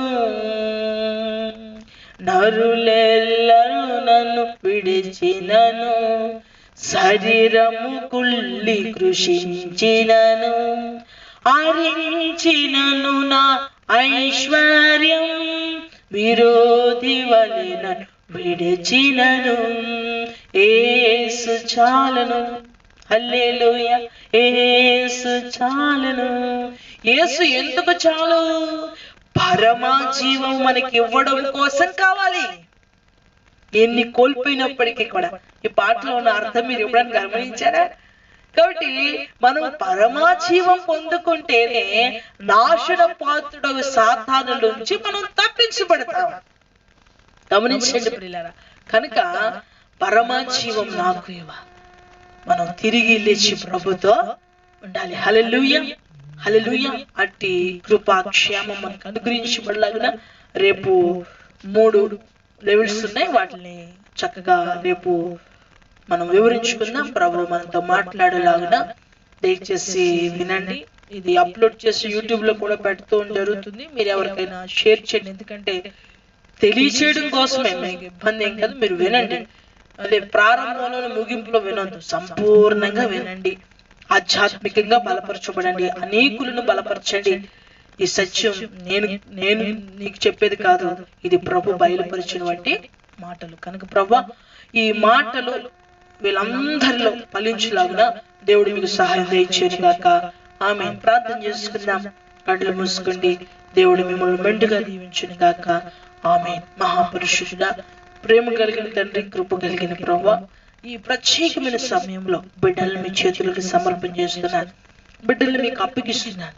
మీ శాశ్వతమైన కృపాక్షేమంతో నింపండి. బిడ్డలకు కావలసిన శక్తియు బలమును కృపయు అనుగ్రహించమని, నేటికి నీ కృప చొప్పున బిడ్డల్ని బలపరచమని ప్రార్థన చేస్తూ, మేమందరము జీవ పునరుద్ధానములోనికే వెళ్ళాలి. మేమును మా బిడ్డలు అయ్యా అపోస్తుల యొక్క పునాదుల మీద స్థిరపరచబడిన వాడువై, పాతాళ యొక్క ద్వారములు మా యుద్ధు నిలవచేయాలని ప్రభువా, అట్టి బిడ్డలుగా సాక్షులుగా అయ్యానైనా సిలువ వేయబడిన మీరు మా యందు ప్రదర్శింపబడలాగున మా జీవితాలు మార్చబడునుగా అని ప్రార్థిస్తున్నాను. అట్టి కృపాక్షేమం దయచేయమని, ఈ యొక్క లైవ్ ఆరాధన పాల్పొందిన బిడ్డలు దూరాన సమీపాన్ని ఎంతమంది అయితే ఉన్నారో బిడ్డలందరినీ కూడా మీరు దీవించి ఆశీర్వదించమని, నీ కృపాక్షేమముతో నింపమని. అనేకులు అయోగ్యంగా జీవిస్తున్నారు, నరకానికి అర్హులైపోతున్నారు. దయచేసి వారందరూ కూడా క్షమించమని, వాళ్ళందరూ కూడా బలపరచమని, మారు మనసు దయచేయమని ప్రార్థన చేస్తూ, ప్రస్తుత హాస్పిటల్స్ లో ఉన్న పేషెంట్స్ ఎవరైతే ఆక్సిజన్ మీద ఉన్నారో, ఎవరైతే బెడ్ లేక ఇబ్బంది పడుతున్నారో, ఎవరైతే మెడిసిన్స్ లేక ఇబ్బంది పడుతున్నారో, ఎవరైతే టెస్ట్ చేయించుకోలేక అయ్యా వారి డబ్బు లేక, లేదంటే సరైనటువంటి అయ్యా టెస్ట్ చేయించుకోవడానికి వారికి సరైనటువంటి ఎక్విప్మెంట్ లేక ఇబ్బంది పడుతున్నారో, వారందరికీ కూడా మరి నైనా ర్యాపిడ్ కిట్స్ కావచ్చు, బీపీ కిట్స్ కావచ్చు, అలాగనే ప్రభా ఎలాంటి పరిస్థితుల మీద ఆధారపడుతున్నారో వారందరికీ కూడా అయ్యా వైద్యాన్ని అనుకూలంగా అందుబాటులో దయచేయమని ప్రార్థన చేస్తున్నాం. మానసిక పరిస్థితి, ఆర్థిక పరిస్థితి, అనారోగ్య పరిస్థితి ప్రతి బిడ్డలలో ప్రభా అయ్యా మీరు బాగు చేసి సంపూర్ణ స్థాయిలో నడిపించమని, రాత్రికాల సమయంలో స్వరం ద్వారా, స్వప్నం ద్వారా, దర్శనం ద్వారా నీ బిడ్డల్ని ఆదరించండి, నీ బిడ్డల్ని దర్శించండి, నీ బిడ్డలకి ప్రామిస్ చేయండి ప్రభా. అయ్యా ఈ పరిస్థితులు తట్టుకోవాలంటే ఒక అష్యూరెన్స్ కావాలి, ఒక ధైర్యం కావాలి. ధైర్యముతో కూడా నీ వర్డ్ కావాలి ప్రభా, నీ మాట కావాలి. మీ యొక్క అయ్యా నైనా స్వరము వినాలి, మీ యొక్క నైనా స్పర్శ తగనాలి ప్రభా. అప్పుడు ప్రతి ఒక్కడు ధైర్యంతో ఉంటాడు, రోషం కలిగి ఉంటాడు ప్రభా.